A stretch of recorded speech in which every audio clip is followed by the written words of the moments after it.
रयत शिक्षण संस्थेचे सद्गुरू गाडगे महाराज कॉलेज कराड येथे आयोजित केलेल्या नेट सेट वर्कशॉपमध्ये आजच्या सेशनमध्ये आपल्या सगळ्यांचं स्वागत आहे. आजच्या सेशनचा विषय आहे कंप्लेंट सेशन आणि त्यासाठी आपल्याला अभिजित मुळीक सर मार्गदर्शन करणार आहेत.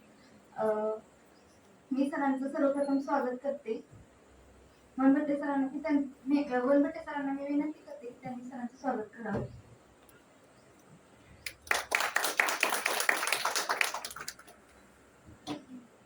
यानंतर मी मुळीक सरांना विनंती करते की त्यांनी आपल्या मार्गदर्शनास सुरुवात करावी. एक दोन मिनिटं बोलतात तुमची जोडून घ्या.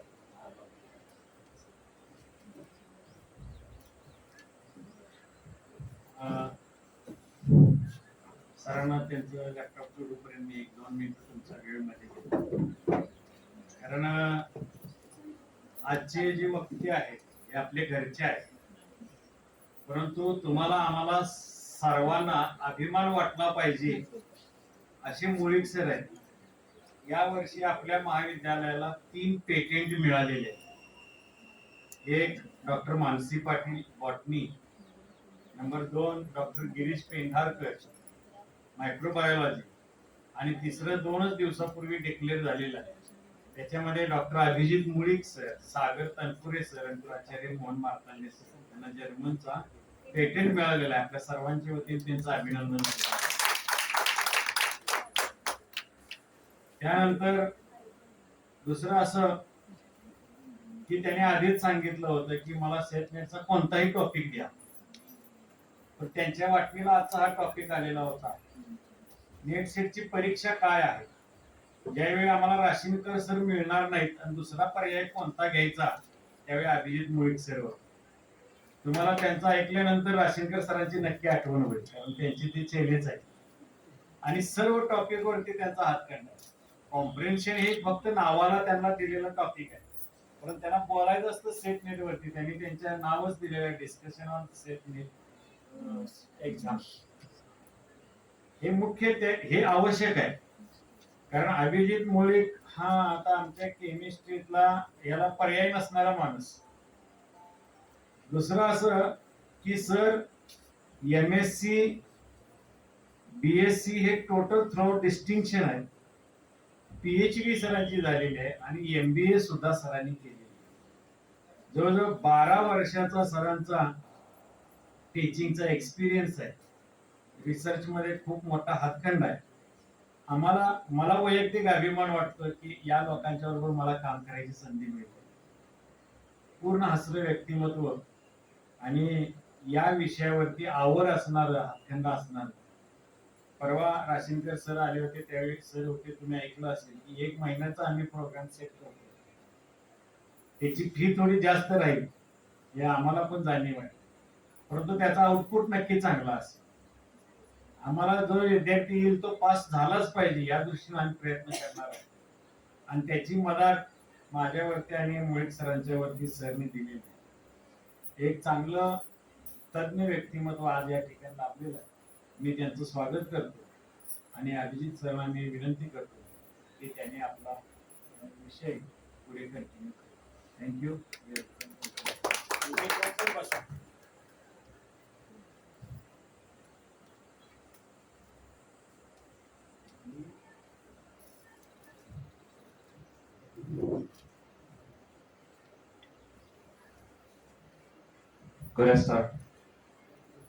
बरेचसे नेट सेटचे लेक्चर मी दिले, विद्यार्थी फार कमी आहेत. ते नेट सेट म्हणजे काय माहित नसेल किंवा त्याचं युटिलायझेशन नसेल, उपयोग काय माहित नसेल, त्यामुळे विद्यार्थी कमी आहेत.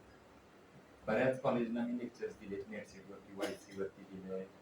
बरेचसे आपल्या विद्यापीठाच्या अंडर जे कॉलेज आहेत ते लेक्चर दिले. जाते असं बोललो तरी मी आवाज काही नाही, एका ठिकाणी सगळं स्लाइड जाते. मला विषय दिलाय कॉम्प्रिहेन्शन. कॉम्प्रिहेन्शन म्हणजे पॅरेग्राफ, रीडिंग कॉम्प्रिहेन्शन. पॅरेग्राफ कसा करायचा ते तर मी सांगणारच आहे, किंवा काय एकही शब्द पॅरेग्राफ मधला न वाचता पॅरेग्राफची सगळी उत्तर कशी काय बरोबर आणू शकतो तेही मी सांगणार आहे. नेटसेट म्हणजे काय, त्याच्यातले पॉइंट्स किंवा काय थोडंसं रिपिटेशन होईल तरी ते सांगणं गरजेचं आहे. का तर आम्ही स्वतःची स्तुती सांगत नाही, आम्ही जी परीक्षा पास झालो ते पहिल्या अटेम्प्ट मध्ये झालो, बसलो आणि पास झालो. कधी पास झालो आमचं आम्हाला पण समजलं नाही, तेही MSc ला असताना पास झालो. कुठं सेपरेट सुतारवाडीत पुण्यात जाऊन राहिलोय, क्लास लावलाय हैदराबादला जाऊन, कुठं कोचिंगला जाऊन बसलोय, कोणाचं लेक्चर ऐकलंय ना, काहीही नाही. स्वतःच्या आवडीनं स्वतःच्या बेसिस वरती स्वतः वाचलं आणि MSc ला असताना 3rd-4th सेमिस्टरला आम्ही पास पण झालो आणि ते रँकिंग ऑल इंडिया रँक 285 एवढ्या चांगल्या रँक घेऊन पास झालो.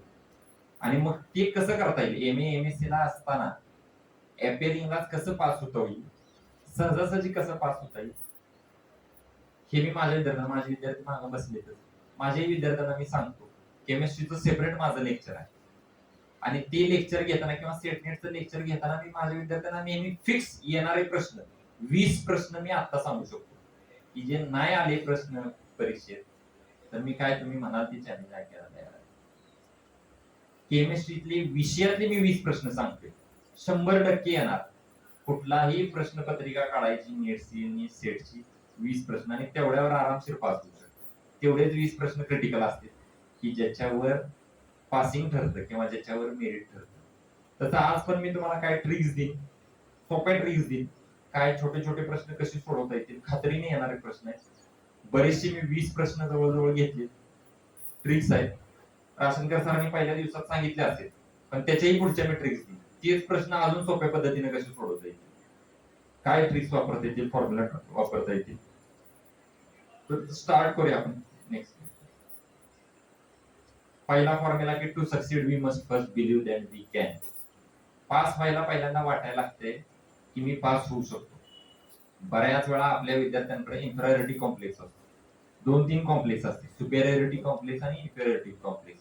सुपेरियरिटी कॉम्प्लेक्स म्हणजे सगळ्यांपेक्षा स्वतःला शहाणं समजणं, मला जास्त कळते, मग सर काय सांगणार त्यांच्यापेक्षा मला जास्त कळते. आणि इन्फेरियरिटी कॉम्प्लेक्स असतो, इन्फेरियरिटी कॉम्प्लेक्स म्हणजे मला काहीच जमत नाही. बऱ्याच वेळा आपले विद्यार्थी तसेच असतात, आमच्याकडे प्रश्न विचारला की कुणीच उत्तर सांगत नाही किंवा विचारत पण नाही.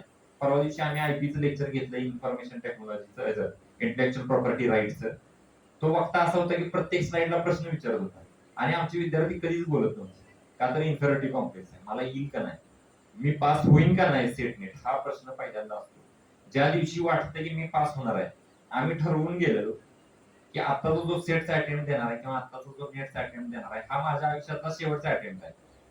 यात जर मी पास झालो नाही तर नेट जाणारच नाही किंवा सेटला जाणारच नाही, परत माझ्याकडे वेळ नाही, रिसर्चला जॉईन होणार होतो, PhD ला जॉईन होणार होतो, वेळ वाया घालवायला मला वेळच नाही 4थी सेमिस्टर झाल्यानंतर.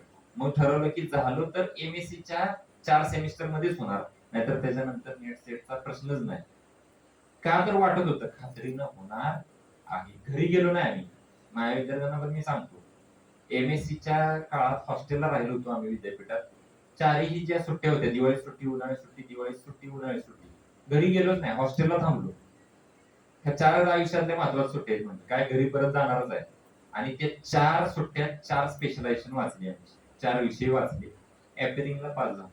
पोरं नाही तर हॉस्टेलला राहणारे तुम्हाला माहिती आहे, सुट्टी आली शनिवार रविवार की बरली बॅग चालली, का तर त्याला वाटत नसते की मी सक्सेस वाटायला पाहिजे पहिल्यांदा की सेट नेट मी होऊ शकतो, तर ते अभ्यास होतोय, तर डिटरमाइंड अभ्यास होतोय. राशनकर सर आलेले, सर आम्हाला विचारायचे मुळी किती तास अभ्यास करतोय, मी म्हणायचं सर 2-3 तास अभ्यास करतोय. अरे खोळा झालास काय म्हणायचे, 16 तास अभ्यास करायला पाहिजे दिवसात. सर 16 तास कसं काय शक्य आहे. परीक्षा पास झालो, परीक्षा पास झाल्यानंतर सरांनी म्हणले की 16 तास सांगावं लागतं. 16 तास म्हटलं तर त्यातला 4 तास अभ्यास करते भागिले 4, तुला मी 4 तास म्हटलं तर तू 1च तास अभ्यास करणार दिवसात. तसं पहिल्यांदा वाटायला पाहिजे की मी नेट सेट होऊ शकतो. Next slide. Importance of net set, कशासाठी करायचं, काय महत्व आहे, नेटचं वेगळं महत्व आहे, सेटचं वेगळं महत्व आहे. नेट केल्यानंतर काय होतंय, सेट केल्यानंतर काय होतंय. नेट मध्ये CSIR UGC मध्ये 2 प्रकार आहेत, नेट JRF आणि नेट LS लेक्चररशिप. फॉर्म भरतानाही आमच्याकडे CSIR मध्ये 2 ऑप्शन येतात, नेट JRF करणार आहे का नेट लेक्चररशिप करणार आहे. JRF काय प्रकार आहे तर ज्युनियर रिसर्च फेलोशिप. जर तुम्ही नेट JRF असाल ज्युनियर रिसर्च फेलो, तर तुम्हाला जवळजवळ 31 कमीत कमी स्टायफंड मी तिथे दिलाय. 31,000 स्टायफंड पर महिन्याला आहे, without income tax plus HRA. तुमचा राहण्याचा खर्च सुद्धा त्याच्या बरोबर तुम्हाला देतात, प्लस 20,000 ग्रँट आहे. म्हणजे पीएचडी करताना पैशाचा विषय संपला. जर तुम्हाला पैसे पाहिजे असतील, नेट जर तुम्ही असाल तर महिन्याच्या महिन्याला खात्यावरती पैसे जमा होते. लेक्चरशिप झाला तर मात्र तुम्ही लेक्चरशिप कुठेही करू शकता. महाराष्ट्र आणि गोवा या दोन राज्यात आपली सेट्स आहे. नेटच्या बाबतीत तुम्ही ऑल ओव्हर इंडिया कुठेही लेक्चरशिप करू शकता. नेट JRF झाला तर मात्र अजून एक फायदा काय आहे की रेप्युटेड इन्स्टिट्यूट जे आहेत, IIT, आयसर्स किंवा ज्या महत्वाच्या रिसर्च करणारे इन्स्टिट्यूट आहेत, हे पहिल्यांदा नेट JRF आहेत का मग की नेट JRFच कॅन्डिडेट घेतात. त्यामुळे नेट JRFचा हा फायदा आहे. आणि सेटचा काय फायदा आहे तर सेट क्वालिफाय तुम्ही झाला असेल तर मात्र तुम्ही लेक्चररशिप फक्त करू शकता. सेटला कुठली तुम्हाला JRF नाही किंवा काय नाही. आणि सेट ही तुमच्या राज्यापुरती रिस्ट्रिक्टेड असते. सेट झाला तर फक्त महाराष्ट्रात तुम्ही लेक्चरशिप करू शकता, बाहेरच्या राज्यात तुमची सेट क्वालिफाय राहत नाही, असा तो फायदा आहे. आणि नेट JRF ला 20,000 परत कंटिजन्सी आहे. तुम्हाला स्टेशनरी घ्यायचं आहे, काय स्टेपलर घ्यायचे आहे, असलं काही तुमचं घ्यायचं आहे तरीच त्यासाठी तुम्हाला 20,000 नेट JRF मध्ये दिलेत. म्हणून नेट आणि सेट महत्वाचे. पीएचडी करायचे असेल तर पहिल्यांदा तुम्ही नेट सेट आहे का विचारता. आता तर UGC रूलच आणताय, पीएचडी करायचे असेल तर नेट क्वालिफाय असणं कंपल्सरी गरजेचं आहे. असा तो नेट सेटचा फायदा आहे. लेक्चरशिपचा ते तुम्ही एलिजिबल होता. एलिजिबिलिटी त्या दिवशी पण सरांनी सांगितलं, मीही सांगितलं. फक्त माझ्याकडे एक एक्स्ट्रा पॉइंट आहे की ओपनच्या कॅन्डिडेटला 55% पाहिजे, इतर ऑल रिमेनिंग कास्टला 50% पाहिजेत आणि विदाउट ग्रेस पाहिजे. हा फार महत्वाचा मुद्दा आहे. विदाउट ग्रेस म्हणजे कुठंतरी डॉलर पडलेला असतो आणि 55% झालेले असतात, कुठंतरी डॉलर पडलेला असतो आणि 50% झालेले असतात. डॉलर चालत नाही. किंवा फिजिकल एज्युकेशनची 10 मार्क मिळाले आणि 50% झाले, फिजिकल एज्युकेशनची 10 मार्क मिळाले आणि 55% झाले, चालत नाही. ही 55% क्लिअर लागतात. 55 आणि 50% नसेल तर तुम्हाला इलिजिबल होत नाही. आमच्या वेळी आमचे शिक्षक हा शिक्षा द्यायची, काळ्या पाण्यात शिक्षा म्हणायची ना तशी शिक्षा द्यायची. एखादा जर आगाऊपणा करत असेल तर 54.98% आणून ठेवायचा. 0.2% त्याच्या आयुष्यात कुठल्याच परिसरात तो बसू शकत नाही. कॉम्पिटेटिव्ह एक्झामला बसू शकत नाही, MPSC, UPSC, नेट सेटला बसू शकत नाही आणि कुठल्याच पदासाठी इलिजिबल होत नाही. आयुष्यभराची आदल त्याला काढायची 2 मार्कांसाठी. म्हणून हे मार्क पडणं गरजेचं आहे. सेटनेट पॅटर्न मी आर्ट सायन्स दोन्ही सांगणार आहे. त्या दिवशी सरांनी एकच पॅटर्न सांगितला. सेटला पॅटर्न काय आहे तर पेपर फर्स्ट मध्ये 50 प्रश्न आहेत, सगळे कंपल्सरी आहेत नवीन पॅटर्न मध्ये. पूर्वी आमच्या वेळी 60 प्रश्न होती, 60 मधले 50 सोडवायची होती. पहिले जे 50 तुम्ही सोडवा ते तुमचे ग्राह्य धरले जायचे. आता मात्र 50 प्रश्न आहेत, 50 सोडवायचे. एका प्रश्नाला 2 मार्क, 100 मार्काचा पेपर, 1 तासाची वेळ, 10 ते 11. दुसरा पेपर जो तुमच्या विषयावर असणार आहे, 100 प्रश्न सगळे कंपल्सरी. एका प्रश्नाला 2 मार्क, 200, त्याला 2 तासाचा वेळ आहे, 11:30 ते 1:30. इथं सगळ्यात महत्वाचं आहे there is no negative marking scheme. सगळ्यात महत्वाचं आहे म्हणजे गेल्यानंतर मी परीक्षेला बसल्यानंतर 150 गोल करून येणारच. काही ट्रिक वापर. आम्ही चेष्टेत मुलांना सांगायचो की कसा गोल करायचा. वडिलाचं नाव घे म्हणायचं तुझ्या, जगन्नाथ कुठे येते तिथं करू गोल कर. पण प्रश्न सोडायचा नाही. 150 गोल व्हायलाच पाहिजे.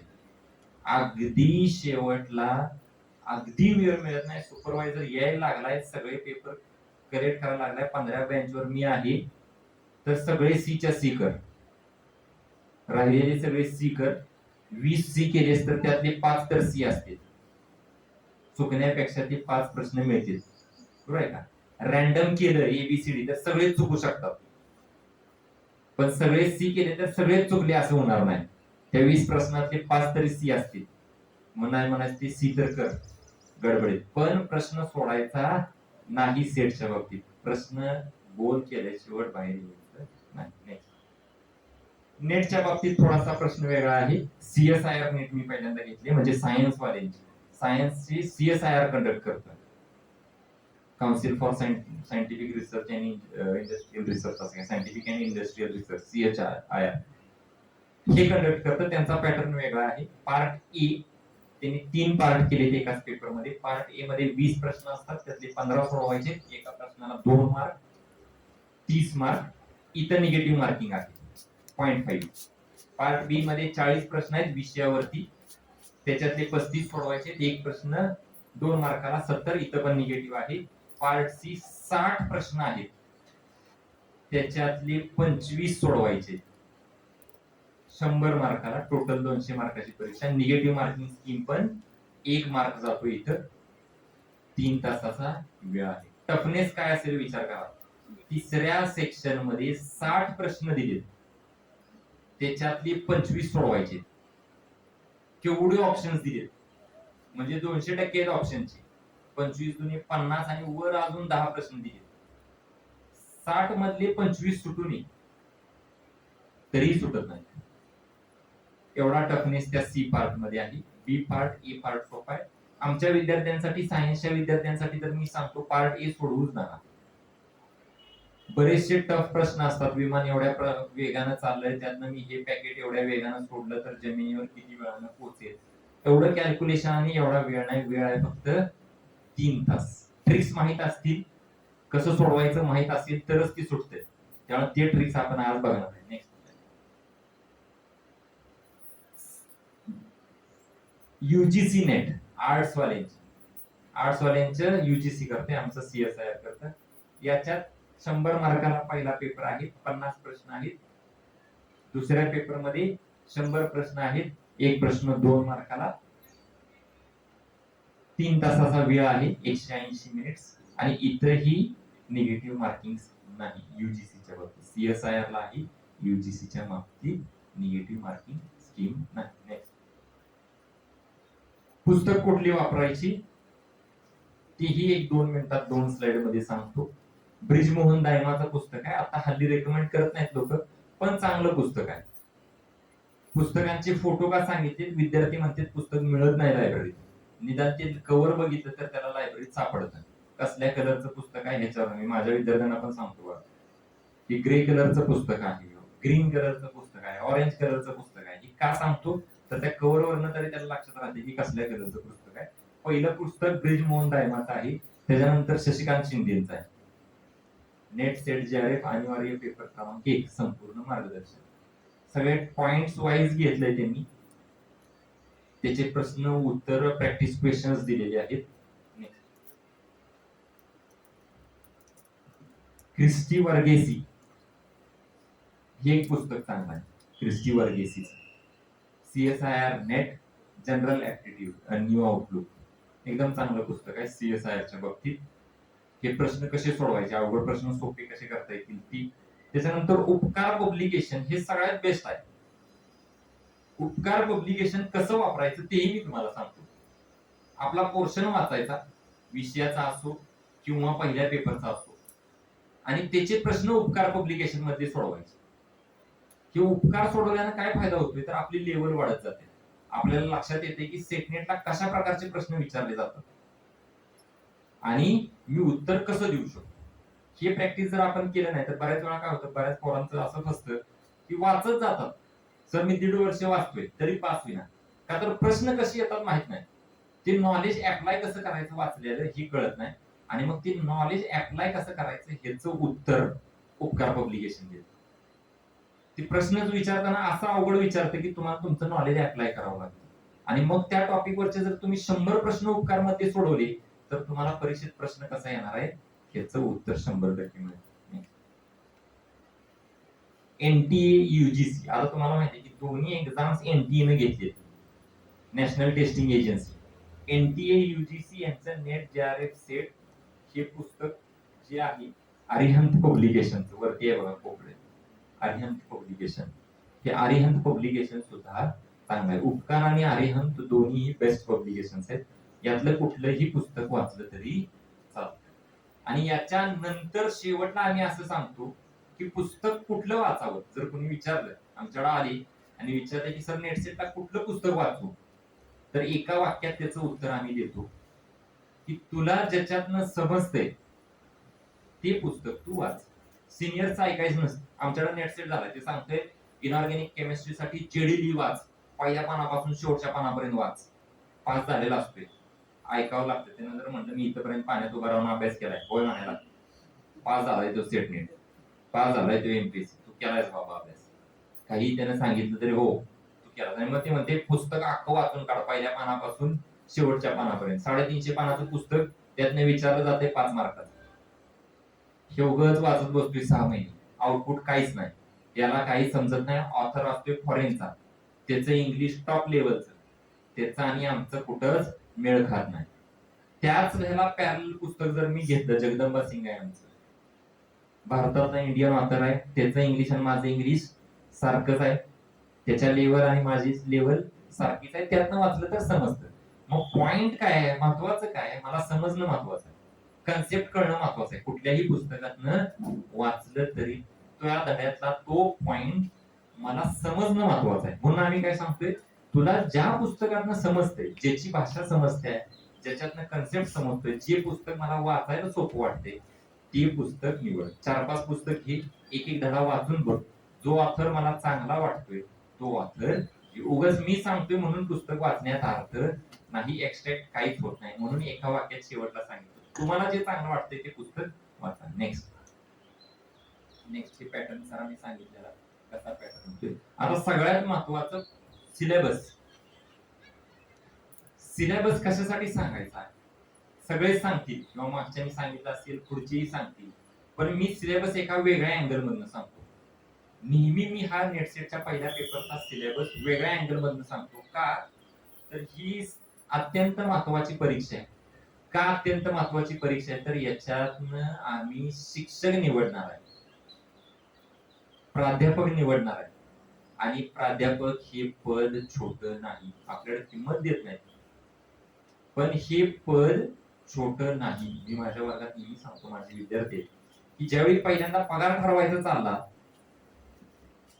म्हणजे शिपायाला किती द्यायचा, तलाट्याला किती द्यायचा, त्याच्यानंतर क्लास 2 तहसीलदाराला किती द्यायचा, त्याच्यानंतर क्लास 1 कलेक्टरला किती द्यायचा, आणि त्याच्यानंतर प्राध्यापकाला किती द्यायचा, असा पगार ठरवायचा चाललेला. त्यावेळी जी पहिली कमिटी होती, रंगनाथन कमिटी, ते म्हणले की टॉपमोस्ट पगार प्राध्यापकाला द्या.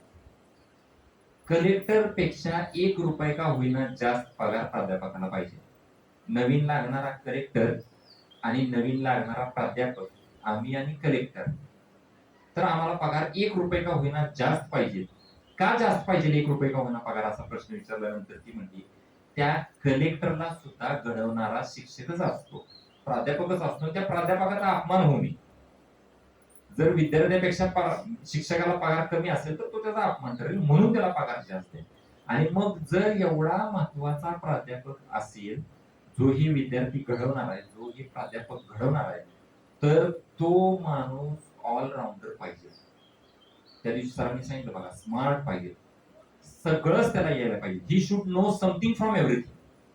त्या विद्यार्थ्यांना असं नाही म्हणणार की मी सायन्सचा प्राध्यापक आहे, आर्ट्सचा प्रश्न विचारला तर तो माझा विषय नाही, मला त्याला उत्तर द्यावं लागेल.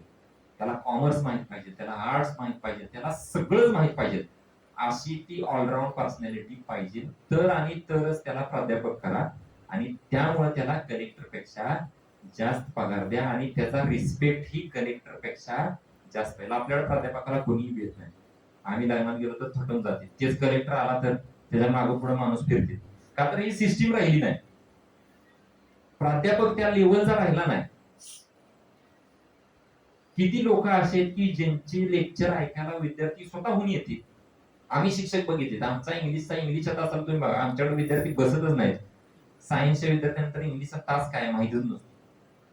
माझे एक रिस्पेक्टेड जंगम सर होते, एवढे दर्जेदार तास घेणार इंग्लिशचा, त्यांचं फोनिक्स, त्यांचं प्रोनाउन्सिएशन, त्यांची बॉडी लँग्वेज, त्यांचं सब्जेक्ट सांगणं एवढं जबरदस्त होतं की आमच्याच कॉलेजची पोरं नाही, विट्यात दुसरं कॉलेज आहे, त्या कॉलेजची पोरं पण त्यांच्या तासाला बसायची.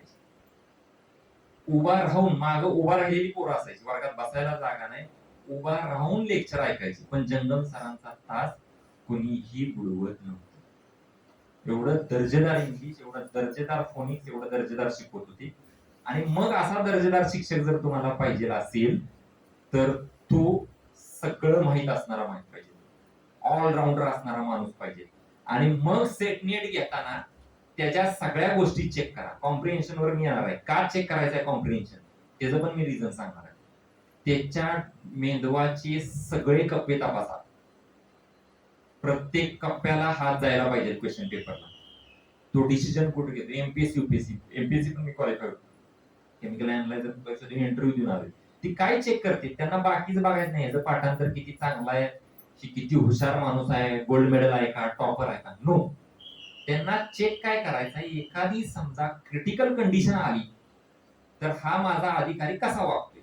ह्याला जर तहसीलदार केला आणि एखादी क्रिटिकल कंडिशन आली, वाळू माफियाने अटॅक केलं, तर पहिलं डिसिजन हा काय घेईल.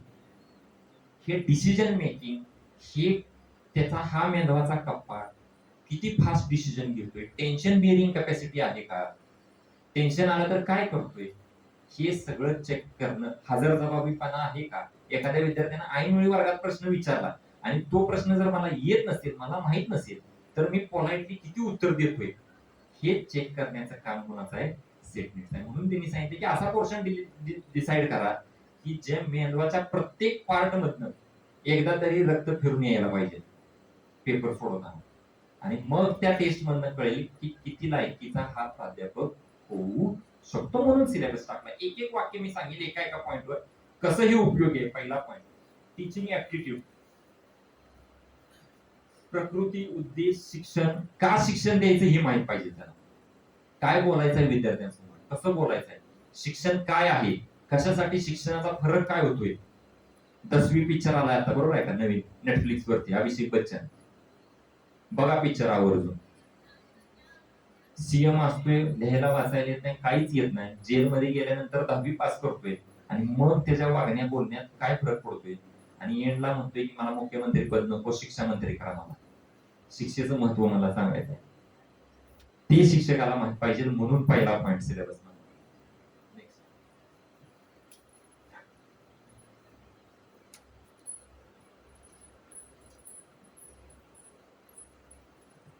Research aptitude. संशोधन करणं महत्वाचं आहे. माणूस रोज अपडेट होतोय, रोज. कोरोना नव्हता, कोरोना आल्यानंतर आपण बघितलं ऑनलाईन टीचिंग आलं. झूम कसं वापरायचं, म्यूट कसं करायचं, विद्यार्थी अॅनोटेट करतील स्क्रीनवरती, तिकडनं ते मोबाईलवर रेस ओढतोय, इकडे स्क्रीनवर सगळ्यांना दिसतंय. त्याला थांबवायचा कसा, रोजचा रिसर्च स्टार्ट होतोय. शिक्षक जर रिसर्च मध्ये नसेल, पीएचडी पाहिजे म्हणते स्टाफ, आपलं कॉलेज, सगळेच कॉलेज रिक्रुटमेंट देतील, पीएचडी आम्हाला माणूस पाहिजे. का पीएचडी माणूस पाहिजे, तर जोपर्यंत तुम्ही रिसर्च करत नाही तोपर्यंत तुमचा मेंदू डेव्हलप होत नाही, तुम्ही अपडेटेड राहत नाही. विद्यार्थी जर पुढे असेल, विद्यार्थ्याला जर मोबाईल मधलं माझ्यापेक्षा जास्त कळत असेल, टेक्नॉलॉजी मधलं माझ्यापेक्षा जास्त कळत असेल, रोज जास्त येते, युट्यूबवर बरेचशी व्हिडिओ येते, युट्यूबचा जर व्हिडिओ माझ्यापेक्षा चांगला असेल, कशाला त्यानं वर्गात यायचा आहे. बरोबर आहे ना. मी जर वर्गात जे शिकवतोय त्याच्यापेक्षा चांगला तोच कन्सेप्ट युट्यूबवर एखादा जर शिक्षक सांगत असेल, त्याला वर्गात यायची गरज नाही. का त्यानं त्याचे 45 मिनिटं माझ्या तासासाठी वाया घालवावी, बसूच नाही माझं त्याचं म्हणणं.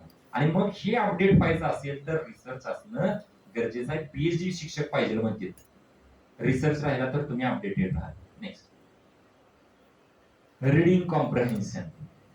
हा टॉपिकच दिलाय मला आज, 5 स्लाइड करून घेऊन आलोय मी, त्याच्यावर आपण जाणार आहे. मी त्यावेळी रीडिंग कॉम्प्रिहेन्शनचं महत्व सांगेन, कसं सांगायचं, का पोर्शन मध्ये टाकलं ते सांगेन. Next is communication. सगळ्यात महत्वाचा पार्ट, हाऊ टू कम्युनिकेट. बोलायचं कसं, विद्यार्थ्यांच्या समोर फार जपून बोलावं लागतं. एखादाही अपशब्द जाऊन चालत नाही. बॉडी लँग्वेज, कम्युनिकेशन, वोकॅब्युलरी, शब्द भरपूर पाहिजे. तेच शब्द विचारत असेल, आमचे सायन्सचे लोक म्हणतात मला विषय चांगला बोलता येतो इंग्लिश मध्ये, पण रेग्युलर लाईफ मध्ये इंग्लिश बोलता येत नाही. का तर ते विषयात तीच वाक्य त्याने ठरवलेली असतात. So it is called as, ह्याला इंग्लिश लागत नाही. थर्मोडायनॅमिक्स ते साचा ठरलेला आहे. पण हे सोडून ज्यावेळी त्याला इंग्लिश कम्युनिकेशन बोलवायचं आहे, त्यावेळी मात्र वोकॅब्युलरी शिक्षकाकडे पाहिजे. मी आमच्या एडीसीएल C-III मध्ये एक भाषण दिलं आणि जो रिसोर्स पर्सन होता तो आमच्या दुसऱ्या प्राध्यापकाला विचारत होता ते इंग्लिशचे सर कोण आहेत. त्याला वाटलं ह्या सराचं इंग्लिश आहे, माझा विषय केमिस्ट्री. का तर देताना त्या लेवलचं तुम्हाला बोलावं लागते. शिक्षण झाल्यानंतर कम्युनिकेशन स्किल्स चांगले पाहिजेत, म्हणून कम्युनिकेशन तुमचं चेक करते. Next is reasoning. प्रत्येक गोष्टीला रिझन देता यायला पाहिजे. माझ्या विद्यार्थ्यांना मी सांगतो, जे काय मी बोलतोय त्याचं सगळ्याचं कारण, रिझन. हा टॉपिक कशासाठी आहे? प्रत्येक वेळी मी लेक्चरला सांगतो हे कशासाठी शिकायचं आहे, हा पॉइंट कशासाठी आहे, मायनस साईन का आलं. बऱ्याच वेळा असं होतं की ते लिहिलेलं असते आणि पोरं शिक्षकांना प्रश्न विचारला, सर हे डेरिव्हेशन असं का आलं, ते म्हणते असंच आहे पुस्तकात, फडकेच्या पुस्तकात असंच आहे, तसंच लिही. दिस इज नॉट रिझनिंग. त्याला रिझन देता यायला पाहिजे शिक्षकाला की का आलं, कसं आलं. ती रिझनिंगचं ह्याच्या डोक्यात आहे का, तयार आहे का आपला प्राध्यापक रिझनिंग द्यायसाठी, म्हणून रिझनिंगचा प्रश्न आहे. Next, logical reasoning. लॉजिक देता येते का, स्ट्रक्चर ऑफ आर्ग्युमेंट करता येते का, वादविवाद त्याला करता येतोय का, मुद्द्यावर ठाम राहतोय का शिक्षक, त्याने शिकवलंय ते व्यवस्थित शिकवलंय, त्याला रिझनिंग देता येते का, लॉजिक सांगता येते का, त्याच्या मागचं logic, Wien diagram, simple diagram, verbal diagram, हे त्याला उत्तर देता येते का. म्हणून 2 प्रश्न, त्याच्यावर 1 प्रश्न verbal reasoning. Next, data interpretation. एखादा डेटा दिला, एवढ्या विद्यार्थ्यांनी एक्झाम दिलेली आहे, त्याच्यात किती डिस्टिंक्शन मध्ये आहेत, किती फर्स्ट क्लास मध्ये आहेत, किती सेकंड क्लास मध्ये. प्राध्यापक झाल्यानंतर हे करावं लागणार ना. मग ते डेटा इंटरप्रिटेशन त्याला करता येतंय का, एक्सेल वापरता येतंय का, त्याच्यातनं फर्स्ट क्लास मध्ये किती आहे, डिस्टिंक्शन मध्ये किती आहे, हे करता येतंय का त्याला. हे प्राध्यापक झाल्यानंतर करता यायला पाहिजे, म्हणून डेटा इंटरप्रिटेशनचा 1 ते 2 प्रश्न त्यांनी टाकले. एखादा जर डेटा त्याला दिला की आम्ही डेटा गोळा केलेला आहे, याच्यातनं आम्हाला कन्क्लुजन काढून द्या. सोपं उदाहरण, 14,000 विद्यार्थी एसजीएम कॉलेजला आहेत, 14,000 विद्यार्थ्यांनी फीडबॅक दिलेला आहे. फीडबॅक मधून आम्हाला इंटरप्रेट करून द्या, कुठल्या शिक्षकांना कसा फीडबॅक आहे, कुठल्या शिक्षकाला कसा फीडबॅक आहे. आणि मग तिथं जर त्याला इंटरप्रिटेशन येत नसेल त्या शिक्षकाला, तर वर्ष त्यातच जाईल फीडबॅकचं इंटरप्रिटेशन करण्यात. त्या शिक्षकांना within half an hour, within 1 आवर त्याने मला सांगायला पाहिजे की सर मी काढून देतो, कुठल्या शिक्षकाला कसा मिळालाय, कुठल्या बाबतीत हा शिक्षक कमी आहे, किंवा कॉलेज कुठल्या बाबतीत कमी आहे, इन्फ्रास्ट्रक्चरच्या बाबतीत कमी आहे का, शिकवण्याच्या बाबतीत कमी आहे का, फी जास्त आहेत का, फीज कमी आहे, सगळं डेटा इंटरप्रिटेशन घ्यायला पाहिजे त्या प्राध्यापकाला. म्हणून 1 पॉइंट डेटा इंटरप्रिटेशन टाकलाय. Information and communication technology. आज आपण याच्या शिवाय जगू शकत नाही. टिकटॉक बघतोय आपण, इन्स्टा रील्स बघतोय आपण, फेसबुक बघतोय, व्हॉट्सअप आहे, ट्विटर आहे. एक इन्स्टाची लोक इन्स्टा रील्स करून लाखो रुपये कमवतील. एक युट्यूबचा व्हिडिओ करणारा माणूस कोट्यावधी रुपये कमवतोय, बरोबर आहे का. पबजी गेम्सची व्हिडिओ टाकतील बघा, मला नाव आठवण आहे, हायेस्ट आहे तो टाकतो व्हिडिओ. एका व्हिडिओला कोट्यावधी लाईक्स, कोट्यावधी व्ह्यूज, आणि मग त्याचा इन्कम पण कोट्यावधी मध्ये झालं. कशामुळे, तर इन्फॉर्मेशन टेक्नॉलॉजी. शिक्षकाला यायलाच पाहिजे, कॉम्प्युटर वापरता यायला पाहिजे, लॅपटॉप वापरता यायला पाहिजे, प्रोजेक्टर वापरता यायला पाहिजे, आयसीटी टूल्स वापरता यायला पाहिजे. असं म्हणून उपयोग नाही, माझी आता 30 वर्ष नोकरी झाली आहे, आमच्या काळात कॉम्प्युटर नव्हता, आता मी कॉम्प्युटर बद्दल सांगू शकत नाही. दिस इज नॉट एक्सक्यूज. प्राध्यापकाला आयसीटी यायलाच पाहिजे, म्हणून तो पॉइंट टाकलाय. Next, people and environment. सगळ्यात महत्वाचं, मी कराड कॉलेजला नोकरी करतोय, मी कराड कॉलेजला प्राध्यापक आहे, तर तिथली लोक, तिथलं एन्व्हायरमेंट मला माहित पाहिजे. या शहराची संस्कृती काय आहे, या तालुक्याची संस्कृती काय आहे, या जिल्ह्याची संस्कृती काय आहे, या कॉलेजला येणाऱ्या मुलांची संस्कृती काय आहे. नाहीतर मी नोकरी तर करतोय आणि शिकवायला लागलो रुईया कॉलेज मुंबई मधल्यासारखं, हाय क्लास इंग्लिश बोलतोय, एकही शब्द मराठीत बोलत नाही, विद्यार्थ्यांशी कुठं माझा टच नाही, त्या विद्यार्थ्याला पण काय कळत नाही, मलाही काय कळत नाही, काहीही फायदा नाही त्याचा. जैसा देश वैसा भेस आपण म्हणतो, जसा देश आहे तसा भेस करायला पाहिजे. प्राध्यापकांनी तसंच बघायला पाहिजे. त्या कॉलेजला येणारी मुलं समजा आदिवासी एरियात येईल, तर त्याच्या लेवलला जायला पाहिजे. मुलं गरीब आहेत, त्याला ऍडजस्ट करून घ्यायला पाहिजे. ती काम करून नोकरी करते, तर त्याला कुठं लेक्चर देता येईल, त्याचं प्रॅक्टिकल कुठं घेता येईल, त्याला गायडन्स कसा करता येईल, त्याला मी ऑनलाईन काय देऊ शकतो का, घरात बसून तू वापरू शकतोय का, त्याचे पालक काय करतील, इथून पासून त्या प्राध्यापकाला माहित पाहिजे. बऱ्याच वेळा एक ऍड आहे बघा, मी आता टाकलं नाही तो व्हिडिओ, फार लेंदी लेक्चर होतं. किती विद्यार्थी रोज लेक्चरला लेट येत असतोय, रोज शिक्षक मारत असतोय. असं एक वर्षभर चालतं आणि परत वर्षभरानं तो त्या विद्यार्थ्याला फॉलो करतो, तर ती बघते की ती पोरगं काम करत असतं गाड्यावर. आणि मग त्या शिक्षकाला फार वाईट वाटतं की अरे आपण वर्षभर या विद्यार्थ्याला मारतोय, आपण एकदाही प्रयत्न केला नाही की ह्या का लेट होतोय, किंवा ह्याच्या वडिलांकडे पैसे आहेत का, फी आपण गोळा करतोय. प्राध्यापक नाही रे, मला काय सांगू नकोस, जमा कर. आणि मग कुठं तर ते विद्यार्थी रोजगारात जात असते. ती तर माझी अशी विद्यार्थी होती, मी सर रोजगारात जातोय आणि मग फी भरतोय, 10 मिनिटाची मला सवलत द्या, 10 दिवसाची मला सवलत द्या, परीक्षा फॉर्म भरायला चालू आहे. आमच्या लिस्ट मध्ये जे 4-5 विद्यार्थी राहिलेले असतील त्यांची खरंच अडचण असते, आणि मग शिक्षकाने ती अडचण जाणून घ्यायला पाहिजे, तर तो खरा प्राध्यापक. आणि मग हे पीपल आणि एन्व्हायरमेंट माहिती आहे का, ह्याच्यासाठी 1-2 प्रश्न. ती संस्कृती माहिती आहे का. आणि last, higher educational system, governance, polity and administration. हाच शिक्षक परत, हाच प्राध्यापक पुढे प्राचार्य होणार आहे, हाच प्राध्यापक पुढे कुलगुरू होणार आहे, हाच प्राध्यापक पुढे डीन होणार आहे. आणि मग त्याला ही पद सांभाळता येते का, ऍडमिनिस्ट्रेशन करता येते का. प्राचार्य व्हायचं म्हणजे सोपं नाही, काटेरी खुर्ची आहे, एवढा मोठा डोलार सांभाळायचा आहे, डिसिजन द्यायचे, वरून वरिष्ठांचं टेन्शन आहे, हे सगळं त्याला जमतंय का, ऍडमिनिस्ट्रेशन जमते का, गव्हर्नन्स जमते का, पॉलिटी जमते का, हे समजण्यासाठी एक प्रश्न, एक टॉपिक ऍडमिनिस्ट्रेशन. आणि मग ज्यावेळी हे 10 टॉपिक तो वाचल, 10 टॉपिक त्याच्या मेंदवात कुठेतरी स्टोर होतील, त्यावेळी तो प्राध्यापक म्हणून जगण्याच्या लायकीचा होईल. आणि तो लायकीचा झालाय का नाही हे तपासायचं काम कोण आहे, नेटसेट. म्हणून एक टॉपिक टाकलाय. हे सिलेबस काय थेरॉटिकल नसतो, त्यानं पाठ करावं, वाचावं, प्रश्न सोडवावं, झाला क्वालिफाय. एमएससी सारखं FY BSc ला ऍडमिशन घेतलं की एमएससी होऊन बाहेर पडतोय, हा साचा इथं नाही. सेटनेट म्हणून आमच्या आता तर 6% निकाल लावले, आमच्या वेळी 1%. महाराष्ट्रात आम्ही 30 जण पास झालो, मी पास झालो त्यावेळी. लेखी परीक्षा होती, गोल करायचं नव्हतं, 50%. आणि मग ही अशी तपासणी क्रिटिकल आहे, म्हणून अवघड नाही म्हणतात. अवघड नाही, सोपं करता येते, म्हणून अवघड आहे म्हणतात. आणि अवघड असावीच, प्राध्यापक हे पद तेवढं सोपं नाही. पोरं रिस्पेक्ट देत नाही, थटून जातात, कार्यक्रमात रिस्पेक्ट नाही, पण प्राध्यापक हा सगळ्यापेक्षा वर आहे, म्हणून नेक्स्ट हा पण पॅटर्न. प्रश्न कसे येतील, एक 10च प्रश्न सांगतो, उत्तर कशी सांगायचे त्याचे पण ट्रिक्स मी सांगतो. सोपे ट्रिक्स आहेत, सोपे सोडून जातात. पहिले येतं series, reasoning. Next, what will be the next number. प्रश्न खात्रीनं असतो, 100% असणार. कुठलाही प्रश्न प्रत्येक काढा, त्याच्यात हा प्रश्नच आहे. 66, 36, 18. What will be next option.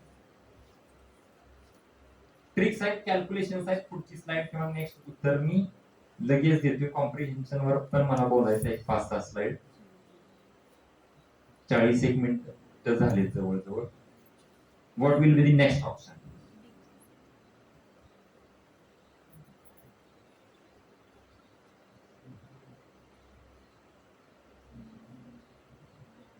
Within 2 minutes आहेत, सगळं करून बघायचं. याच्यासाठी ट्रिक अशी आहे की बेरीज करून बघायची, गुणाकार करून बघायचा, भागाकार करून बघायचा, चारी सबट्रॅक्शन, ऍडिशन, मल्टिप्लिकेशन सगळं करून बघायचं, डिव्हिजन. निश्चितपणे एक उत्तर सापडतं तुम्हाला. कर क्लिक, उत्तर आन्सर इज सी. काय तर सिंपल गुणाकार आहे.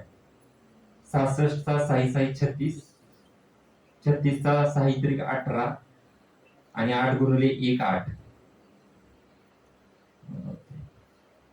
विदिन 2 सेकंड, 3 सेकंड चारही ऑपरेशन्स केले तर सुटू शकतो. आणि एक प्रश्न नंबर सिरीजवर असतोच, खात्री नसते नंबर सिरीजवर प्रश्न नाही, असं होतच नाही. सेट. नेक्स्ट, आता तुम्हाला सुटेल.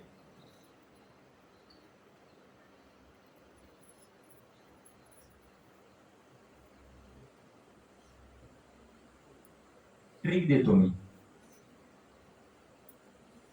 ऑड नंबरची ऍडिशन आहे.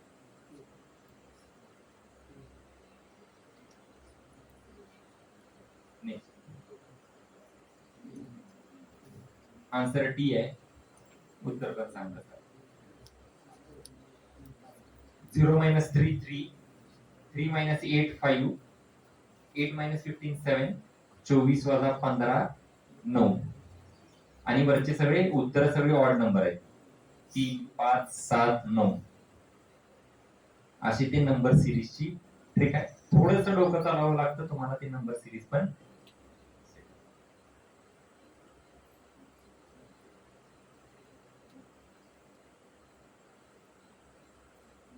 शून्य 3 7 9 14 15 क्वेश्चन मार्क.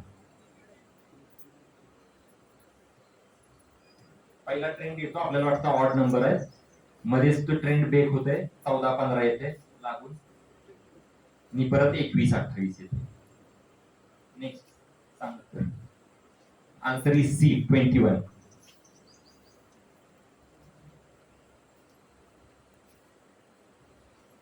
शून्य वजा 3 3 9 वजा 7 2 15 वजा 14 1 उलट झालेलं आहे आणि 21 वजा 21 0. नेक्स्ट हा एक प्रश्न हाचा प्रश्न आहे 100% मिळतं चुकतच नाही आणि मग 2-2 मार्क महत्वाचे सेट नीट मध्ये. लेटर सिरीज वरती लेटर रिझनिंग वरती 100% प्रश्न आहे आणि हा प्रश्न कितीही म्हणजे मी म्हणतो वेळा विद्यार्थी जरी असला तरी त्याला सुटायला पाहिजे. सुटत नाही असं होतच नाही. मी ट्रिक सांगतो तुम्हाला काय करता येते. नेक्स्ट उत्तर आहे A. If a certain language in a certain language beat is coded as GIDB. एका लँग्वेज मध्ये बीट BEAT हे कसं कोड केलंय तर GIDB. तर त्याच लँग्वेज मध्ये SOUP हे कसं कोड होईल. एक सर्टन लँग्वेज नवीन भाषा निर्माण केली ज्याच्यात BEAT हे कसं लिहिलं जातं तर GIDB. तर त्याच भाषेत SOUP हे कसं लिहिलं जाईल हा सोपा प्रश्न आहे. आपण आन्सर घेतलंय XSXR. आता याच्यासाठी काय करायचं परीक्षेला तुम्ही जाऊन बसला पेपरला की जिथं रफ आहे क्वेश्चन पेपर द्यायच्या आधी रफ पानावरती ABCD लिहून ठेवायचं A to Z. त्याच्या डोक्यावरती 1 to 26 26 लेटर्स आहेत 26 अल्फाबेट आहेत. A to Z डोक्यावरती 1 to 26 उलट Z ला 1 देऊन A ला 26 असं पण लिहून ठेवायचं.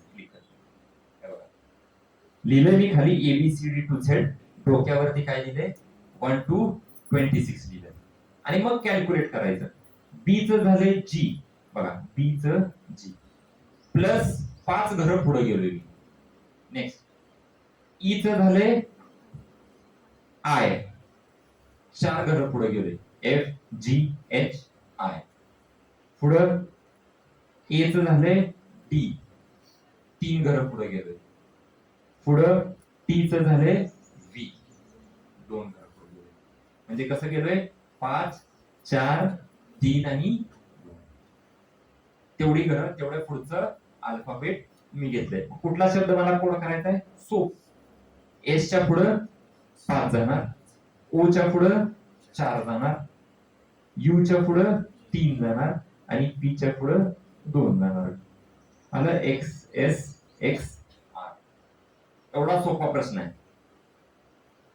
5 4 3 2 अल्फाबेट लिहिले असतील कॅल्क्युलेट वर नंबर ठेवले असतील कॅल्क्युलेट लगेच करताय. ह्याचं हे 2 मार्क महत्वाची खात्रीनं जातात कामा नये. सोडवणे म्हणजे सोडवणेच लेटरचा एक प्रश्न असतोच. असं ज्यावेळी तुम्ही थेंबे थेंबे साठवाल त्यावेळी ते तळ साठेल बरं का मार्क वाढत जातील. मी बसलेलो माझ्या सेटच्या रिझल्ट मध्ये माझ्या सेटचा रिझल्ट माझा आहे अजूनही 78 मार्क मला पडलेले 100 पैकी पहिल्या पेपर मध्ये. आमच्या वेळी मेरिट नव्हतं 40 मार्क पडले की विषय संपला. पण अवघड असायचं म्हणून 40 पडायचे नाही 100 पैकी. त्यावेळी मला 78 मार्क पडले. वाचलेलं काय काहीच नाही. एकही प्रश्न मी पेपर फर्स्ट साठी वाचला नव्हता. लॉजिक असेल रिझनिंग असेल आता बसला तरी तुम्ही तो पेपर फर्स्ट सुटतो. पण आता काय महत्वाचं आहे तर मेरिट आहे आणि मेरिटला पेपर फर्स्टला जास्त मार्क पडायला पाहिजे. आणि मग असे सोपे सोपे प्रश्न जाता कामा नये. बऱ्याच वेळा पेपर देऊन आपण बाहेर आलो की वाटतं माझं सगळंच बरोबर आहे 100 पैकी 80 बरोबर येणार माझे आणि रिझल्ट लागतो त्यावेळी 20 बरोबर आलेले असते. का तर ट्रिक माहित नाही कॉन्फिडेंटली सोडवलेलं नसते त्यामुळे हे करा. नेक्स्ट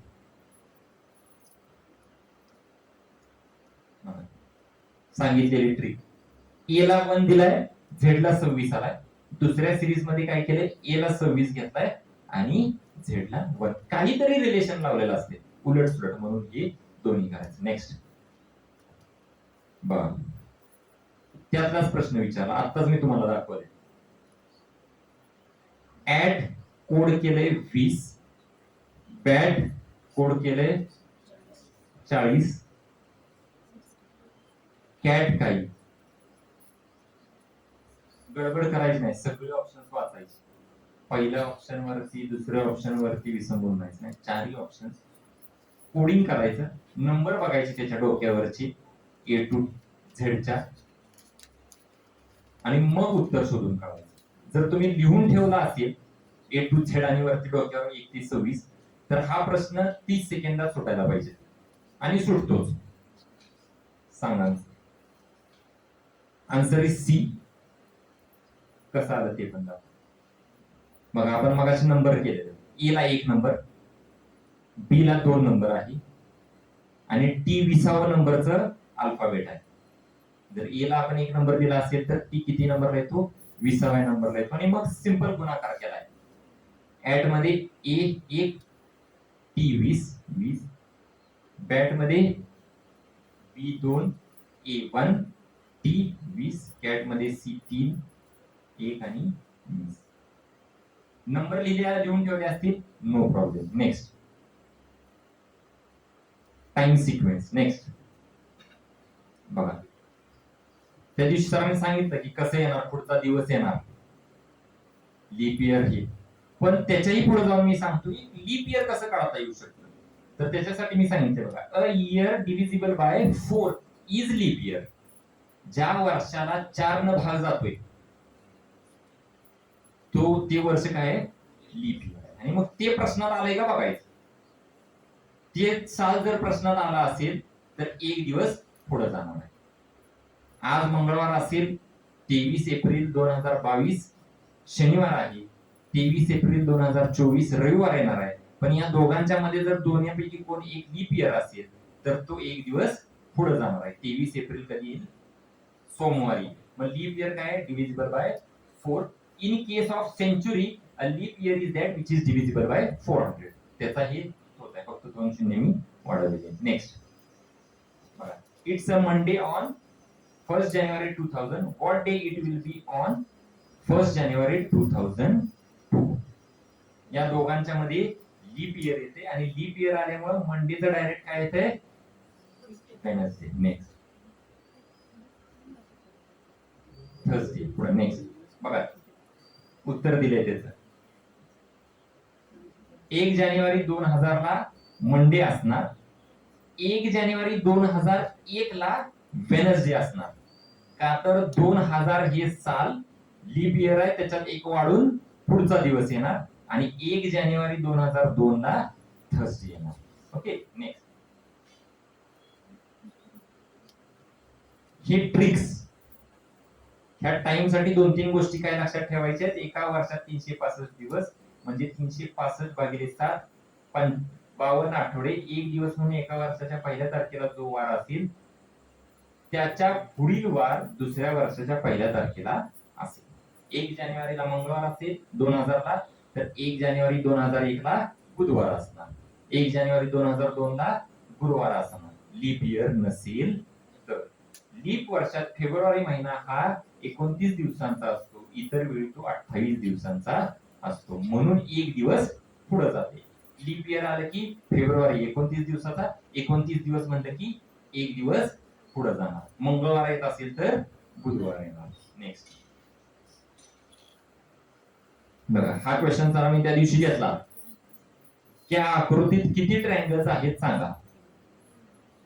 मोजत बसला तर कितीही वेळ लागला तरी ती कन्फ्युजन होतं. पेन्सिलला आम्ही बघितलंय, मी स्वतः सेट कोऑर्डिनेटर होतो, एक अख्खं सेंटर माझ्याकडे असायचं. राऊंड मारताना मधून आम्ही बघायचो की कितीतरी वेळा पेन्सिलनं ते पोरांनी त्याच्यावर गिरगाटा केलेला असायचा. मोजून मोजून मोजून काय होतंय, शेवटच्या ट्रायंगलला जाईपर्यंत पहिला ट्रायंगल विसरलेला असतो, परत पहिल्यापासून स्टार्ट करतो.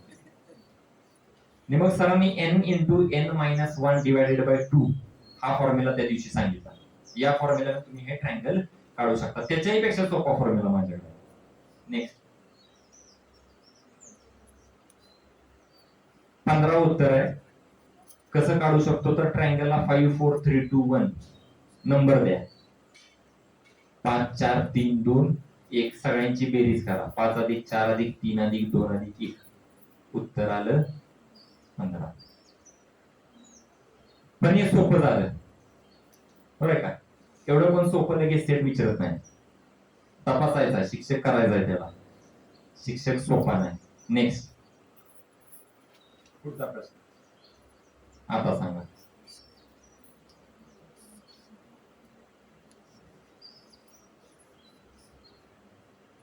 नाहीतर असं होणार त्या गणिताच्या शिक्षकालाच होणार. मी माझ्या वर्गात नेहमी सांगतो गणिताचे शिक्षक सोपे सोपे प्रश्न वर्गात सोडवून घेतात आणि गृहपाठाला मात्र अवघड प्रश्न. ते घरी गेले की मग ते शिक्षकाला शिव्या देते विद्यार्थी. सोपा प्रश्न वर्गात सोडवून घेतला गृहपाठाला मात्र अवघड. तसं मी शिकवणार सोप्याच सेट मध्ये येणार हा. बघा याचं पण उत्तर किती आहे. आन्सर दाखव बी 15. कसं काढता येऊ शकतं त्याची पण ट्रिक. नेक्स्ट मग सारखंच नंबरिंग केलंय. 1 2 3 एका प्लेन मध्ये 1 2 3 दुसऱ्या प्लेन मध्ये. नेक्स्ट 1 2 बरोबर का. छोटे छोटे 3 घेतले 1 2 3 1 2 3. मोठे 2 घेतले 1 2 आणि सगळ्यांची बेरीज केली. 1 2 3 प्लस 1 2 3 प्लस 1 2 15. 30 सेकंदाचं काम. त्रिकोणाचा प्रश्न चुकणार नाही. बेरीजच करायचे. ते सोपं काम मी करू शकतो. कुठलाही फॉर्म्युला काही वापरत नाही तरी चालते. त्यात परत पोरांना बेरीज वजाबाकी येत नसती. n into n plus 1 divided by 2 ते भागिले 2 परत डोक्याला ताप आहे. रिसीट वर नंबर लिहून आणतील बरोबर आहे का. आहे ही फॅक्ट.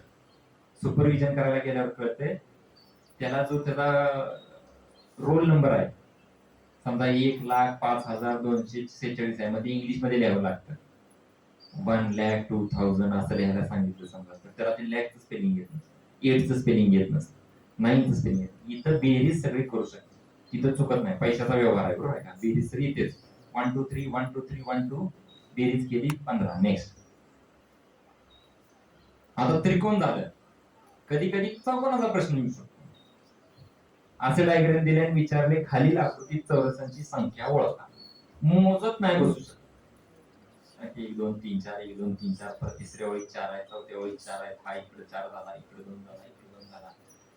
असं करण्यापेक्षा यालाही सोपी ट्रिक बघा. उत्तर सांग. Answer is C 30. कसं आलं ट्रिक. सिमेट्रिक आहे. इकडं आडवी 4 आहेत उभे 4 आहेत. सगळ्यांचा वर्ग केला 4 square plus 3 square plus 2 square plus 1 square. 4 चा वर्ग 2 चा वर्ग 3 चा वर्ग 2 चा वर्ग आणि 1 चा वर्ग. सगळ्यांची बेरीज केली 30 उत्तर आलं.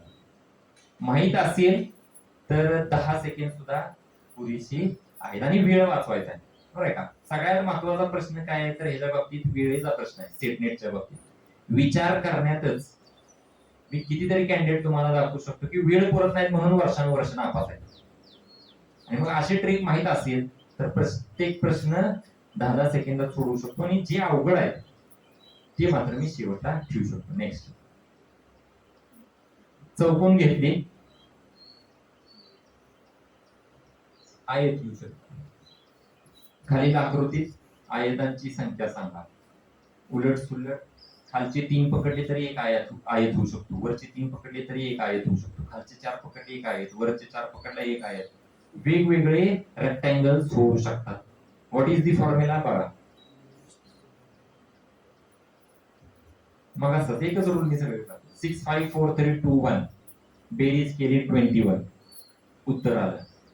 म्हणजे अगदीच न सुटण्यापेक्षा माझं लेक्चर ऐकलं तर हे 4-5 प्रश्न तरी आरामशीर सुटून जातील. छोटे छोटे ट्रिक्स कुठेतरी अनालिसिस होईल. कुठेतरी एखादा ऑप्शन तुम्हाला खात्रीनं दिसेल. निदान 5-6 मार्काचा 10 मार्काचा तरी फायदा मला 1 तास दिलेला आहे. नाहीतर उगाच बसून काय फायदा नाही. Next verification of truth of the statement. सरांनी त्या दिवशी वेगळी घेतली मी वेगळी टाकली. एखादा विद्यार्थी जर समोरून आलाय, तो खरं बोलतोय का नाही, व्हेरिफिकेशन ऑफ ट्रुथ, हे खरं आहे का नाही विधान, हे शिक्षकाला समजायलाच पाहिजे. अदरवाईज विद्यार्थी गैरहजर असेल, टेस्टला आला नसेल, पेपरला आला नसेल, तर त्याची आजी खात्रीनं 99% वाढलेली असते. बरं का, हे युनिव्हर्सल ट्रुथ झालंय पोरांच्या बाबतीत. त्या आजीला घालवतेच का आला नव्हता सर, आजी वारलेली. वर्षात त्याच्या किती आजी आहेत काय म्हणा. आणि मग ते शिक्षकाला व्हेरीफाय करता यायला पाहिजे, बघून त्याच्या नजरेत बघून, त्याचं वाक्य बघून, त्याचं रिझन ऐकून त्याला लक्षात यायला पाहिजे हा विद्यार्थी खरं बोलतोय का नाही. चुकून सुद्धा शिक्षकांकडून उलट होऊ नये. त्याचं कारण खरं आहे आणि त्याला मारलंय हे सुद्धा चुकीचं आहे, आणि त्याचं कारण खोटं आहे आणि त्याला जाऊन दिलाय हेही चुकीचं आहे. शिक्षकाला अनालिसिस व्हायलाच पाहिजे. खोटं बोलतोय त्याला हाणायलाच पाहिजे, खरं बोलतोय त्याला सवलत द्यायलाच पाहिजे. कालचंच उदाहरण आहे, मी TYBSC चं प्रॅक्टिकल घेत होतो आणि एक विद्यार्थी आला, म्हटलं सर मी प्रॅक्टिकलला का नव्हतो, तर सर मी खरंच काम करतो, तुम्ही म्हणाल ती शिक्षा द्यायला तयार आहे, काम मी करत होतो सर, आणि ते काम करून आता तुम्ही परीक्षा फॉर्म साठी जी 10,000 फी भरायला सांगितली माझी राहिलेली, ती फी मी भरलेली आहे, तुम्ही काही व्हेरीफाय करू शकता. त्याला मी आज बोललो, आज ये म्हणलं, सगळ्यांच्या समोर तुझं जर्नल तपासत नाही, सगळीच मागं लागते, कधीच येत नाही आणि जर्नल तपासत, तुझं मी व्यवस्थित करू शकतो का, तर त्याच्या डोळ्यातली त्याच्या बोलण्यातला अर्ज मला कळाला, खरं बोलतोय विद्यार्थी, स्टेटमेंट इज ट्रू. आणि ती स्टेटमेंट ट्रू आहे का नाही बघण्यासाठी असा प्रश्न आहे. प्रश्न कसा विचारलाय बघा, in school dash is always found, शाळेत हे नेहमीच मिळतं. पहिला ऑप्शन बघतो बुक, अरे म्हणलं शाळा पुस्तकाशिवाय होऊ शकते, असतेच. बिल्डिंग, तुम्ही म्हणा बिल्डिंग असल्याशिवाय एसजीएम ची एवढी मोठी बिल्डिंग आहे, बिल्डिंग शेवट काय, बिल्डिंग बघूनच आम्ही आलो म्हणणार. बिल्डिंग शेवट काय, गोल दुसरा करतात काय काय विद्यार्थी, काय पहिला करतात. ब्लॅक बोर्ड, तुम्ही म्हणणार फळा असल्याशिवाय शिकवणार कसे शिक्षक, फळा तर पाहिजेच. टीचर, शिक्षक पाहिजे. रजिस्टर, रजिस्टर शेवट काय, मग सगळेच ऑप्शन बरोबर वाटायला लागतात. आणि मग स्टेटमेंट ट्रूथ पाहिजे आणि उत्तर येतं टीचर. सगळं नसलं तर चालतंय, पण शिक्षक पाहिजे. बुक नसलं काय फरक पडत नाही, बिल्डिंग नसली झाडाखाली तास घेऊ शकतो, ब्लॅकबोर्ड नसला तोंडी शिकू शकतो, आता तर प्रोजेक्टर आहे. रजिस्टर नसलं काय फरक पडत नाही, पण शिक्षक नसेल तर त्याला शाळा म्हणता येत नाही. दोनच कंपोनंट महत्वाचे, दोनच आत्मे आहेत या शाळेचे कॉलेजची, एक विद्यार्थी आणि एक शिक्षक, दोन्ही पाहिजेत. ऑनलाईनचा जमाना आहे, जर सगळंच ऑनलाईन मिळत असेल तर माझी किंमत नाही, मला कशाला पगार द्यायचा एवढा सुपर क्लास 1 पगार. सगळं ऑनलाईन मिळत नाही. मी माझ्या विद्यार्थ्यांना पण सांगतो, हे जर ऑनलाईन मिळालं तर पैज आहे माझी. सगळ्या गोष्टी ऑनलाईन मिळत नाही, सगळ्याला मिळत असते ऑनलाईन, तुम्हाला कॉलेजला यायची गरज नाही. म्हणून टीचर असतो तर गडबड करायची नाही, नाहीतर बऱ्याच वेळा एवढं गडबडीत आम्ही असतो, पुस्तक हा बरं वाटतंय, लगेच पहिला गोल करून बसतोय आणि परत ती गोल फोडायला येत नाही. काही केलं तर ते उत्तर किंवा प्रश्न बाजार, म्हणून सगळे ऑप्शन्स वाचायचे आणि कुठला योग्य उत्तर आहे पहिल्यांदाच मी सांगितलं. Next, best quality of a researcher. संशोधकाकडे कुठली क्वालिटी असणं महत्वाचं आहे. इथं पण सगळे ऑप्शन बरे वाटतात.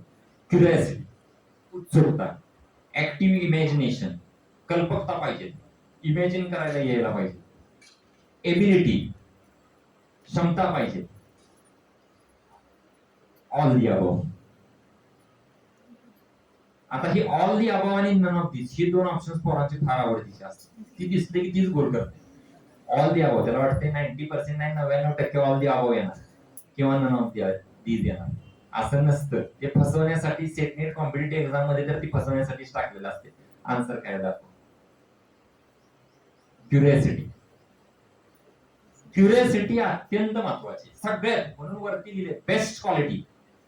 वन ऑफ दी बेस्ट म्हणलं नाही, बरोबर आहे का, बेटर म्हणलं नाही, गुड म्हणलं नाही, बेस्ट म्हणलंय. क्युरिओसिटी पाहिजे. असं का झालं, सफरचंद वरून पडलं असं का झालं हा त्याने विचार केला पहिल्यांदा. त्याच्याकडे क्षमता होती म्हणून झालं, त्याच्याकडे इमॅजिनेशन होतं, असं झालं असू शकतं, पक्षीवर बसला असू शकतो, त्याने टोची मारली असेल म्हणून पडला असेल, ही त्याला कल्पकता करत असणार. क्युरियोसिटी आलं का पडलं. तर सर थॉमस अल्वा एडिसन 20,000 प्रयोग केले, 1,000 पेटेंट नावावर आहेत.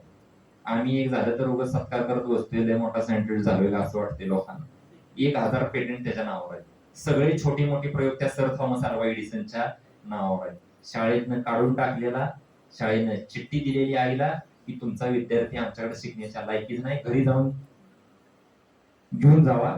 ती चिठ्ठी आई मेल्यानंतर ते कपाट बघायला गेल्यावर त्याला सापडलं आणि आईने त्याला उत्तर दिलेले की मला काय चिठ्ठी दिली शाळेनं, तर शाळेनं सांगितले की आमची लायकी नाही तुमच्या विद्यार्थ्याला शिकवायची.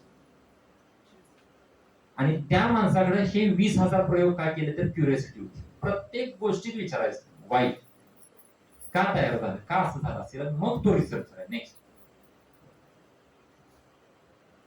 Researcher should possess scientific attitude, scientific thinking, scientific feeling, scientific behavior. उत्तर पण सांग.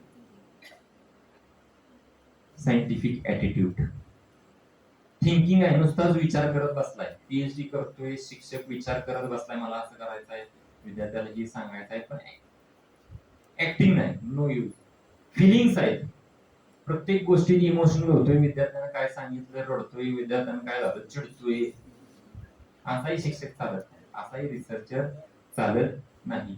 सायंटिफिक बिहेवियर, नुसती वागणूकच सायंटिस्ट सारखी. बघा खेळोकाळी विद्यार्थी एमपीएससी युपीएससी करते, कुठला काय धंदा नसले की ते उत्तर सांगते. काय करतोय एमपीएससी करतोय, काय करतोय युपीएससी करतोय, काहीच करत नाही. ती एमपीएससी करतोय म्हणजे तहसीलदार व्हायच्या आधी त्याला वाटत असते मी तहसीलदार झालो, घरातल्याच्या डोक्यावर जड आहे, इस्त्रीची कपडे पाहिजेत का तर तहसीलदार आहे, सकाळी मला 8ला नाश्ता पाहिजे, तोही टेबलला पाहिजे का तर मी तहसीलदार आहे, नाश्ता झाला की चहा पाहिजे, नाश्त्यात मला हेच पाहिजे, पोहेच पाहिजे, नाश्त्यात मला शिराच पाहिजे का तर तहसीलदार झालाय. परत 2 तास मी रेस्ट घेणार दुपारी, हेच पाहिजे मला, ह्या वेळी सुट्टी पाहिजे, मला आउटिंग पाहिजे का तर ह्याला आधीच वाटायला लागले मी तहसीलदार. बिहेवियर डेव्हलप केलंय, सायंटिफिक बिहेवियर, वागणूक डेव्हलप केलंय, एबिलिटी नाही, ऍटिट्यूड नाही. अभ्यास करायचा उपयोग नाही म्हणून त्याचा आन्सर आहे ऍटिट्यूड पाहिजे. माझ्याकडे ऍटिट्यूड पाहिजे. ऍटिट्यूड म्हणजे ते इन्स्टा आणि बघून वेगळंच वाटतं तर पोरांना. ऍटिट्यूड म्हणजे काहीतरी वेगळं, कोणाला किंमत नाही देणं, superiority, that is not attitude. Attitude हा वेगळाच कन्सेप्ट आहे, ते जगता यायला पाहिजे, तो रोल मला जगता यायला पाहिजे आणि रिसर्चरकडे तो सायंटिफिक ऍटिट्यूड पाहिजे. नेक्स्ट, आता येतोय कॉम्प्रिहेन्शन. जास्त नाही, तुम्हाला बोर करणार, 5 स्लाइड टाकलेत मी कॉम्प्रिहेन्शनच्या. कॉम्प्रिहेन्शनवर फार कमी बोलावं लागतं. कॉम्प्रिहेन्शन सोडवलं नाही तरी चालते. कॉम्प्रिहेन्शन वेळ घालवते, कसा वेळ घालवते ते पण मी सांगतो. पॅरेग्राफ, एक तर आमचं वाचनाची सवय नसती, वाचायला येत नाही आम्हाला, वोकॅब्युलरी नाही, शुद्ध लेखनाचा एक पॅरेग्राफ दिला लिहायला तर त्यात 10 चुका असतील.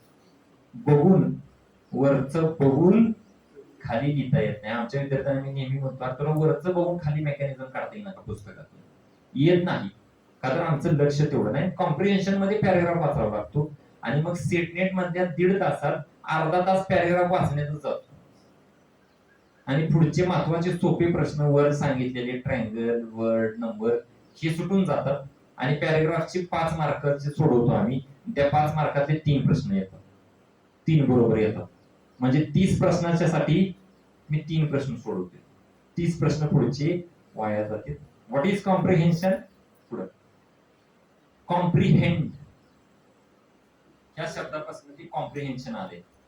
कॉम्प्रिहेंड म्हणजे टू अंडरस्टँड. शिक्षक झाल्यानंतर तो जे काय वाचतोय त्यातनं त्याला समजतंय का? शिक्षक आहे म्हणजे मला रोज वाचायला पाहिजे, मला रोज वाचावं लागतं आणि मग ते रोज वाचण्यात जर मला पटपट समजत नसेल, आज मला 4 पानं समजायचे शिकवायचे आणि ती 4 पानं वाचायला मला जर 8 तास लागत असतील तर रोज मला 8 तास घरात अभ्यास करत बसायला लागेल त्या शिक्षकाला. किंवा प्राचार्याने एखादा पॅराग्राफ दिला, एखादं पत्र दिलं, ते त्याला कळतच नसेल, काय त्याला कशासाठी पगार द्यायचा? म्हणून कॉम्प्रिहेंड इज टू अंडरस्टँड, त्याला समजतंय का? I understand what I read, that is called comprehension. जे मी वाचतोय ते मला समजतंय का, हे चेक करायचं आहे त्यांना. म्हणून एक पॅराग्राफ कशात टाकलाय, स्टेटमेंट मध्ये टाकलाय. हे ज्याला आपण प्राध्यापक करणार आहे त्याला वाचलेलं समजतं का? समजायला पाहिजे ना प्राध्यापकाला वाचलेलं, त्याला समजतंय का वाचलेलं, हे चेक करण्यासाठी पॅराग्राफ आहे. त्याचा तो अर्थ आहे कॉम्प्रिहेन्शन. वो आदमी समझदार है या नहीं, असं त्याचं उत्तर आहे. तो प्राध्यापक, तो माणूस समजदार आहे का नाही ते चेक करण्यासाठी कॉम्प्रिहेन्शन आहे. काय ट्रिक आहे कॉम्प्रिहेन्शनची? Next slide. Tricks and tips.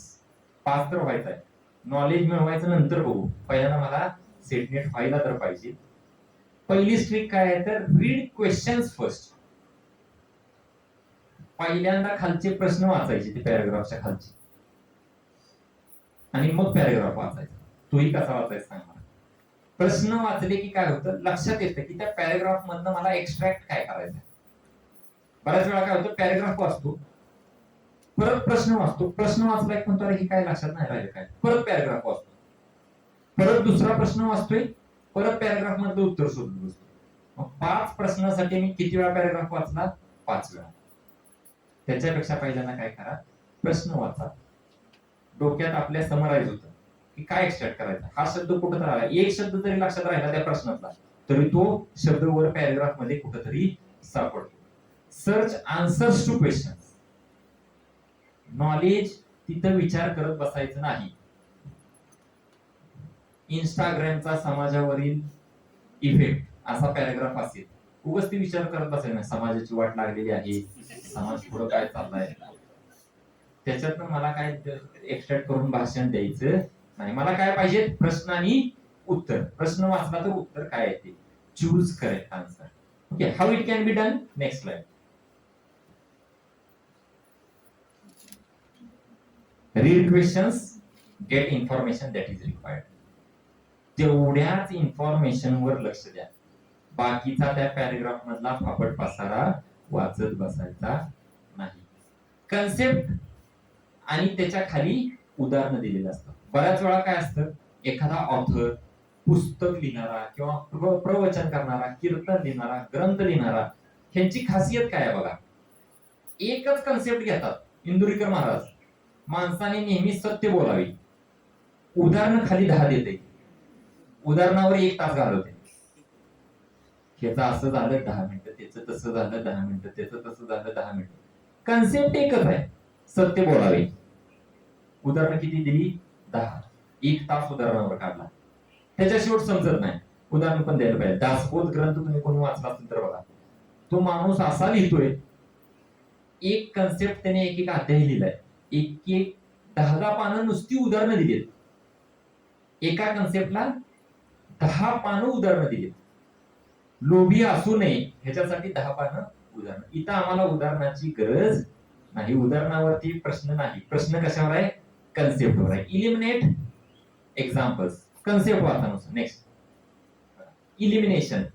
जी माहिती नको आहे ती त्या पॅराग्राफ मधनं डिलीट करून टाकायची, त्याचं वाचत बसायचं नाही. ती एक्झाम्पल, क्रिकेट कसं खेळावं आलंय सगळ्यांची उदाहरणं दिलीत. विराट कोहली दिलाय, खाली सचिन दिलाय, धोनी दिलाय, अजून 4 दिलेत. कन्सेप्ट काय आहे की ती बॅटची ग्रिप कशी पकडावी, खालची उदाहरणं बघायला गरज नाही, त्याने किती सेंचुरीज मारली, तेवढाच कन्सेप्ट वापरायचा, बाकी सगळं इलिमिनेट करून टाकायचं. नेक्स्ट, इन्फरन्स, अनुमान लगाना.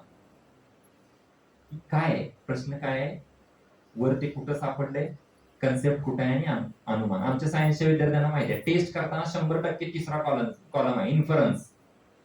अंदाजच जर बांधता येत नसेल, टेस्ट केले, त्याच्या टेस्ट मधनं दिसतंय, ऑब्झर्वेशन दिसलेलं आहे, पण त्याला जर अनुमान लावता येत नसेल, अंदाज बांधता येत नसेल तर काही उपयोग नाही. ते अंदाज बांधणं पॅराग्राफ मध्ये महत्वाचं आहे. नेक्स्ट, 5च पॉइंट आहे, 2 स्लाइड आहेत. Details are important, don't be obsessed with example. आता मी तुम्हाला सांगितलं बघा, details are important, obsessed with example. या ऑब्सेस्ड शब्दाचा अर्थ काय, त्याच्या आहारी नाही जायचं, उदाहरणांच्या आहारी जायचं नाही. उदाहरणं चांगली वाटतात ती फसवण्यासाठीच टाकलेली असतात. उदाहरणं वाचत बसावं हेच त्यातला उद्देश असतो आणि वेळ जावा आणि ह्याचा प्रश्न सुटून. Next, do not memorise. त्या पॅरेग्राफचा माझा संबंध हा तेवढ्या 5 मिनिटासाठी आहे. मेमराइज करत बसायचं नाही, पॅरेग्राफ पाठ करत बसायचं नाही. बऱ्याच वेळा पोरं ती करतात. खाली प्रश्न वाचताना पॅरेग्राफ मधलंच उत्तर असणार आहे, आपण पॅरेग्राफ लक्षात ठेवूया, थोडं थोडं लक्षात ठेवूया, काही लक्षात ठेवायची गरज नाही, मेंदू वाया जातो. आईन्स्टाईननं सांगितलं E=mc². ह्याचे ऍप्लिकेशन करा, पाठ करत बसू नका. आपल्याकडे सवय आहे, आपण पाठच करतो. परीक्षा द्यायची म्हणजे पाठ करायला पाहिजे. विचारतात पण पाठांतरावरच, इव्हॅल्युएशन पण पाठांतरावरच. आम्ही अनालिसिस करत नाही. पाठ करू नका, प्रश्न खालचे शोधा. Next, do not read passage first. मगाशी पण सांगितलं, पॅसेज पहिल्यांदा वाचायचा नाही. Next, do not over emphasize on vocabulary skills for reading comprehensive. Over emphasize म्हणजे काय? बऱ्याच वेळा असं म्हणतात रीडिंग कॉम्प्रिहेन्शनला ती माणूस सांगते तुझी vocabulary लय भारी पाहिजे, तुला त्या पॅराग्राफ मध्ये सगळे शब्द समजायला पाहिजे. फार अवघड टाकलेलं असतं. मेटिक्युलस, आमच्या आयुष्यात आम्ही मेटिक्युलस कधी ऐकलेलं नसतं. कंटेम्पररी असा शब्द टाकलेला असतो, आमच्या आयुष्यात कधी कंटेम्पररी ऐकलेलं नसतं. कशाला पाहिजे, त्याचा अर्थ काय आहे, कशावर जास्त फोकस पाहिजे?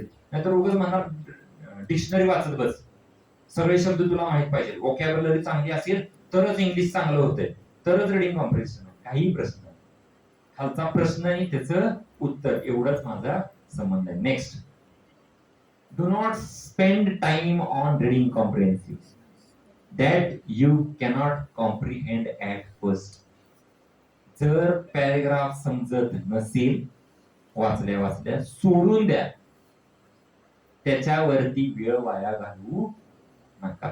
5 प्रश्न आहेत, त्याच्यापेक्षा मॅक्झिमम वेटेज नाही. त्या 5 प्रश्नांसाठी पुढचे 20 प्रश्न सोडू नका. सगळा पेपर सोडवा आणि एकदम शेवटला पॅराग्राफ. काय ट्रिक आहे? पॅराग्राफ वाचत बसायचा नाही, सगळ्यात शेवटला ठेवा. सगळा पेपर तुमचा सोडून झाल्यानंतर मग पॅराग्राफ घ्या. पहिल्यांदा वाचून बघा, सुटतंय का? सुटत नसेल सोडून द्या ना. सोपा असेल तर सोडवा. तुम्हाला जर at first if you cannot comprehend, सोडून द्या. Next, do not think the correct option would come from outside the passage. असं कधीच होत नाही की बरोबर उत्तर हे पॅसेजच्या बाहेरचं आहे. तिथं तत्वज्ञान शिकवायला तुम्हाला घेतलेलं नाही. असं झालेलं असू शकतं, मग त्याचं रिलेशन इकडं असू शकतं. भारतात भूकंप झालाय म्हणजे अमेरिकेत काहीतरी झालेलं असू शकतं. असलं बाहेरचं उत्तर सांगत नाही. त्या पॅराग्राफ मधलंच उत्तर आहे, त्या पॅसेज मधलंच उत्तर आहे. म्हणून वेळ वाया घालवत बसायचं नाही. बाहेरचा ऑप्शन असू शकतो, ठीक. चुकीचे ऑप्शन्स कट करून टाकायचे. Next, last, thank you. भरपूर बोलण्यासारखं आहे. 4 तासाचं वगैरे लेक्चर. आमचे केमिस्ट्रीचे विद्यार्थी बसले, त्यांनाही आम्ही घेणार आहे. केमिस्ट्रीच्या वेळी आपण केमिस्ट्री देऊ. परफेक्ट प्रश्न हे कसं सोडवायचं आहे 1-2 मिनिटात सांग, किंवा अभ्यास कसा करायचा. मी माझ्या विद्यार्थ्यांना नेहमी सांगतो अभ्यास कसा करायचा. जास्त वेळ घालवायचा नाही. आम्ही ट्रिक्स पास झाले की बोलावं लागतं, गायडन्स करावंच लागतं. बरोबर, काही नाही आलं तर कोणतं पत्र पाठवते आणि गायडन्स करा. आम्ही काय ट्रिक सांगितली, कसं गायडन्स करायचं किंवा काय विद्यार्थ्यांना सांगायचं. दिवसाच्या शेवटला निवांत आहे, मी आता झोपायला लागलेलो आहे, वेळ आहे माझ्याकडे, शांत आहे, मी काही काम नाही, आता झोपणार आहे. जिथं मी व्हॉट्सअप बघतोय किंवा जिथं स्टेटस बघतोय, इन्स्टा रील बघतोय, त्याच्याऐवजी एक अर्धा तास काढायचा. समजा तुम्ही शशिकांत शिंदेचं पुस्तक घेतलंय किंवा ब्रिजमोहन दायमाचं पुस्तक घेतलंय, रोज 10 पानं वाचायची. मोजून 10, 11 पण करू नका आणि 9 पण करू नका. 10 पानं वाचायची. त्या 10 पानावरच प्रश्न सोडवायचे. असं नाही की रोजच सोडवायला पाहिजे. ठरवा, आठवड्यात मी 2 दिवस सोडवणार आहे, 3 दिवस, पण नियमितपणे सोडवा. 10 प्रश्न, 10 पानं ब्रिजमोहन दायमा, त्याच्यावरचे 10 प्रश्न. जसं आपण पेपर मधलं कोडं सोडवतो उभी आडवी, तसा टाइमपास ब्रिजमोहन दायमा बरोबर करायचा. जास्त वेळ द्यायची गरज नाही. एक 2 ते 3 महिने तुम्ही हे सोडवलं ब्रिजमोहन दायमा किंवा शशिकांत शिंदेचं किंवा उपकार पब्लिकेशनचं, तर पहिल्या पेपर मध्ये 70 मार्क कशी पडतात तिथंच तुम्ही मेरिट मध्ये बसताय 6%. मी सांगितलं ना, मी असा माणूस आहे की एकही ब्रिजमोहन पण वाचलं नव्हतं आणि काहीच वाचलं नव्हतं. खरं सांगायचं कुठलंही एकही पुस्तक वाचलं नव्हतं तरी मार्क किती पडले? 78. All it comes to common sense. तुम्हाला कॉमन सेन्स किती आहे त्याच्यावरती पहिला प्रश्न सुटतो आणि सगळे सुटतात, फक्त मेरिट मध्ये तुम्हाला येणं गरजेचं आहे. तुमचे काय प्रश्न असतील तर आपण घेऊया, नाहीतर 12:30 वाजली, आपण थांबूया. कोणाला काय शंका विचारायचं असेल तर विचारू शकता. आमचे विद्यार्थी आले माझे एमएससी सेकंडची. केमिस्ट्री काय नाही सांगू शकत, जनरल लेक्चर आहे, बरोबर आहे का? आपलं लेक्चर आपण नंतर घेऊया केमिस्ट्री.